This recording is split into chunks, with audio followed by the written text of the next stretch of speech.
Bonjour, voici le psaume 14 qui nous présente trois portraits, le juste inébranlable, le réprouvé qui se détourne de Dieu, le Dieu de l'Alliance.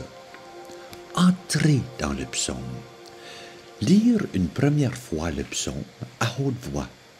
Le lire en s'adressant à Dieu comme le fit le psalmiste, comme l'a fait Jésus en son temps, comme le font les moines et les moniales aujourd'hui encore.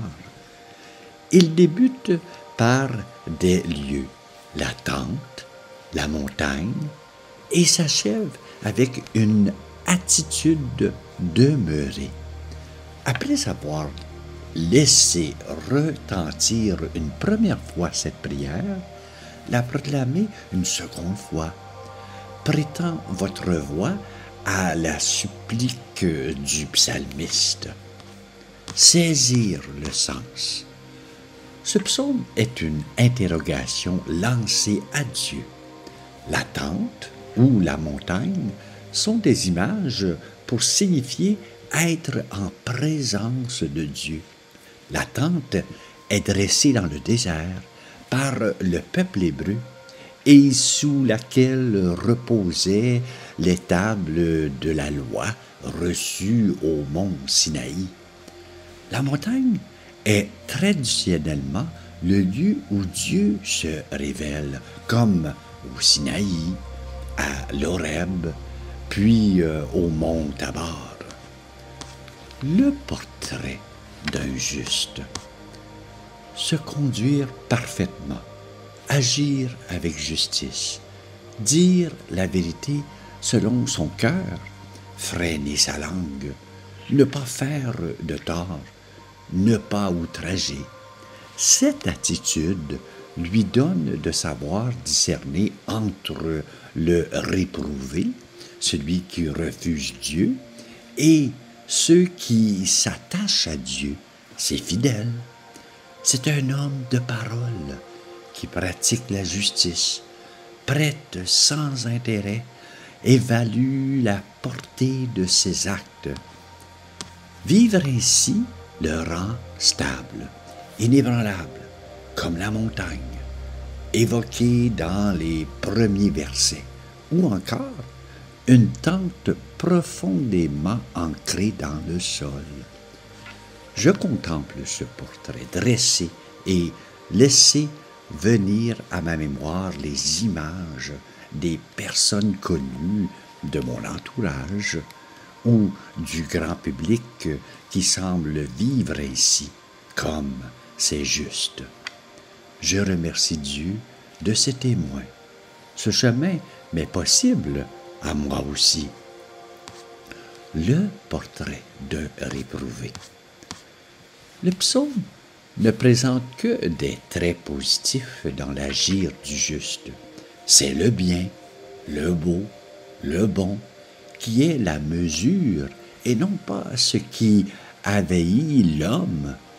Le portrait du réprouvé, c'est-à-dire de celui qui est exclu du salut éternel, apparaît comme en creux.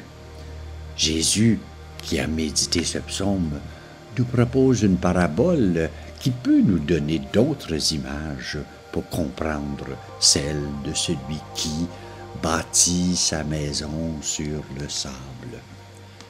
La question des deux premiers versets m'ouvre donc à une autre interrogation. Qu'est-ce qui, dans ma vie, ma relation à moi, aux autres, est donc à Dieu n'est pas juste ou ajusté? Je demande à Dieu de m'éclairer et d'oser regarder avec douceur ces moments plus obscurs de ma vie. Le portrait de Dieu. Dieu, tel qu'il est présenté, n'est pas une idole lointaine.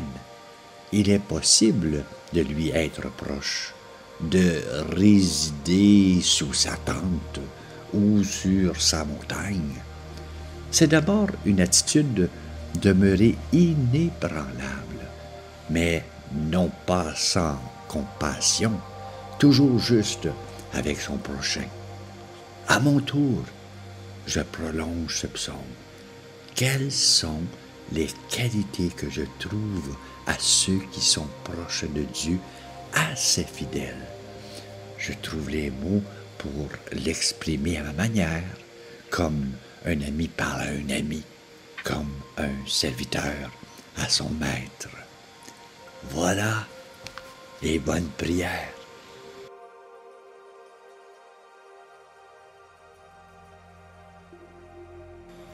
Seigneur, qui séjournera sous ta tente? Qui habitera ta sainte montagne? Celui qui se conduit parfaitement, qui agit avec justice et dit la vérité selon son cœur. Il met en frein à sa langue, ne fait pas de tort à son frère et n'outrage pas son prochain. À ses yeux, le réprouvé est méprisable, mais il honore les fidèles du Seigneur. S'il a juré à ses dépens, il ne reprend pas sa parole. Il prête son argent sans intérêt, n'accepte rien qui nuise à l'innocent. Qui fait ainsi demeure inébranlable.